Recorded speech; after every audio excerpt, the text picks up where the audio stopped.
આ હાર્મોનિયમ લઈને અમને જયારે અંદર ન ઘૂસવા દીધા, પણ હું તમને કહું કે જો ગુજરાતીઓએ ક્રિકેટની શોધ કરી હોત તો કોમેન્ટેટર નહીં, આપણા ગુજરાતીઓ ડાયરો કરવા ત્યાં બેઠા હોત. અને ત્યારે તમારે કેવું પડે કે આપણો જયારે વિરાટ કોહલી એને અનુષ્કાનો ઘરવાળો મરદ મુસાડો દાઢી વાળો જયારે એને જગતની માલિપા ઓલા ડેવિડ વોર્નરની સામે 90 રને ઉભો હોય ત્યારે ડેવિડ વોર્નરે એને કીધું હતું કે બાપ તને જો ટેન્શન હોય તો એ કે ઓલું ઓલિઝવેલ બોલ ઓલિઝવેલ.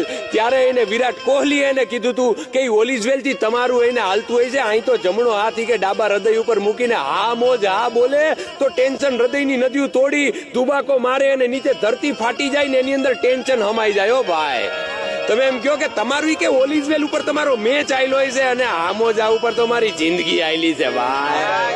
અને એમાં પાછો ઓલો સલાહ દે છે એ આવીને કે ઓલો મિચેલ સ્ટાર્ક કે ઈ કે આ તમે ચીગમ ચાવો તો ઈ કે આ તમારી કે દાંતના બૂટ પાલિશ કરતી ચીગમ આઈ નો હાલે. એને ત્યારે એને વિરાટ કોહલી એને જડીબુટી સમાન માવો ધર્યો હતો અને ત્યારે ઈ મિચેલ સ્ટાર્ક ઈ 2 દાણા લઈને ખાલી એટલું બોલ્યો હતો કે તમારે આ મુખવાસ વાળો માવો 2 દાણા હાલશે.